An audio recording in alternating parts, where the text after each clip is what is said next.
आभा दुबे जी, हाथरस से। राधे राधे महाराज जी। महाराज जी, जीवन में धैर्य कैसे रखें? अगर हम बहुत कठिन परिस्थिति में हैं, वो कठिन परिस्थिति असहनीय हो रही है, जिसमें हम चाहकर भी तुरंत परिवर्तन ना ला पा रहे हो, तो ऐसी स्थिति में निर्णय कैसे लें? और भगवान का यदि भरोसा है तो हर परिस्थिति का परिवर्तन है। कोई भी परिस्थिति हमारा बाल बांका नहीं कर सकती यदि भगवान पर भरोसा है और भगवान का भजन है। भगवान का भजन नहीं है तो संसार के किसी व्यक्ति, वस्तु, स्थान से आपके धैर्य की सीमा नहीं रहेगी। धैर्य टूट जाएगा और धैर्य तभी रहेगा जब भगवान का भरोसा है। निश्चित समझो भगवान का। हम आपको एक प्रसंग बता रहे हैं। महोबा से वाराणसी जा रहे थे, तो महोबा में जिस भगत ने टिकट लेके दी वो विशेष हमारा कोई परिचित नहीं था, ऐसे ही श्रद्धालु, तो उसने 3 स्टेशन की सार्वजनिक टिकट खरीद के दी। सार्वजनिक जो जनरल में जहां बैठा जाता है वो टिकट दी और बैठाला उसने हमको उसमें जिसमें एसी आदि लगा होता है। हमें मतलब उसका ज्ञान नहीं कि टिकट का कोई फर्क होता है। इतने में थोड़ी दूर ही ट्रेन चली कि पूरा फोर्स चेक कर रहा था। हमसे बोले टिकट, तो हमने निकाली। तो उसने कड़वे शब्दों में कहा, पढ़े लिखे हो तुम? ये टिकट 3 स्टेशन की थी, कब दी? तो जनरल में, तो टिकट जनरल की थी, तुम बैठे कहाँ कोच में हो? ऐसे खड़े रहो। हम तो भगवान के सहारे खड़े हो गए। हमको तो ज्ञान था नहीं कि अब उनको तो अपनी वर्दी का और अपने उसका भाव था ही, वो अपनी सेवा कर रहे थे। ठीक है, उनका डांटना भी ठीक था। खड़े हुए तो हमारे मन में आया कि हो सकता है लोग दंड विधान करें, तो आंख मूंदा भगवान का चिंतन किया।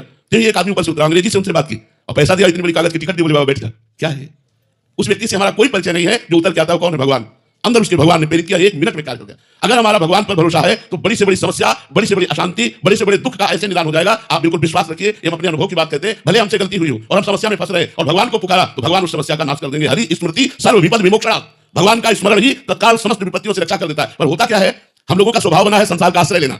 जैसे द्रौपदी जी को सभा में निर्वस्त्र करने के लिए दुशासन घसीट रहा है, उसी समय भगवान को क्यों नहीं पुकारा? क्योंकि उनके मन में था मेरे 5 महाबली पति हैं, युधिष्ठिर, भीमसेन, अर्जुन, नकुल, सहदेव, जो अकेले विश्व को जीत सकते हैं। लेकिन उनकी आशा पे पानी फिर गया जब 5 पतियों ने सर नहीं उठाया।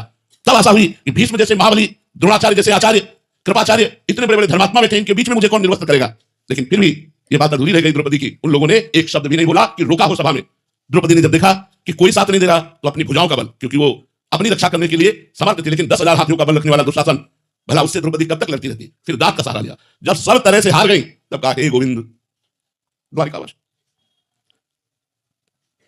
जो ही भगवान को पुकारा, भगवान को कहीं आना थोड़ी था। वस्त्र ही बन गए, वस्त्रावतार हो गया। भगवान स्वयं वस्त्र बनकर के द्रौपदी के अंग पर विराजमान हो गए। दुशासन 10,000 हाथियों का बल रखने वाला मूर्छित हो गया, लेकिन यहां से पल्लू नहीं हटा पाया द्रौपदी का। यदि हम चाहे जैसे हो भगवान का भरोसा दृढ़ रखें तो आज भी भगवान है। आज भी भगवान अपने भक्तों की रक्षा करते हैं। भगवान संभालते, भगवान हम संभाले तो ऐसी प्रचंड माया है कि हम सब न जाने कहां बैठकर खड़े हो जाए। लेकिन वो कृपा सिद्ध है, वो हमारे अवगुणों को, हमारे दोषों को न देखकर केवल अंदर के भाव को देखते हैं कि ये मेरे से जुड़ा है, ये मेरा अपना है। बस इसी बात से भगवान कल्याण कर देते हैं। रात न प्रभु चित्त चूक किए की, करत सूरत सरबार ये की। यदि चूक हो जाए, गलती हो जाए, अपराध बन जाए तो भगवान अंदर नहीं देखते। भगवान ये देखते हैं कि ये मेरा है, इसने मुझे अपना माना है। बस इस बात से तो कोई भी विपत्ति, कोई भी शोक, हम धैर्यपूर्वक इंतजार करें भगवान की कृपा का। किसी अन्य का आश्रय न ले। अगर अन्य का आश्रय लेंगे तो धोखा हो जाएगा। केवल भगवान का आश्रय तो आपको चमत्कार दिखाई देगा कि बड़ी से बड़ी समस्या को कैसे भगवान ने ऐसे ही फूंक में हटा दिया। बड़ी से बड़ी समस्या जो भारी विपत्ति जीवन को नष्ट कर सकती है, भगवान ने ऐसे बचा लिया। तो भगवान का भरोसा दृढ़, भगवान का आश्रय दृढ़, किसी व्यक्ति, वस्तु, स्थान का आश्रय न हो। तो इसी जन्म में आप देखेंगे जैसे भगवान ने प्रहलाद जी की रक्षा की, मीरा जी की रक्षा की, ऐसे भगवान हम सबकी रक्षा करते हैं और करेंगे यदि दृढ़ विश्वास, अन्य आश्रय न हो। यदि अन्य आश्रय हुआ तो आप पहचान नहीं पाएंगे भगवान की कृपा को। अगर केवल भगवान का भरोसा, तो आप देख लेंगे आपके जीवन में एक नया चमत्कार होगा। आपको दृढ़ विश्वास होगा कि भगवान आपसे कितना प्रेम करते हैं।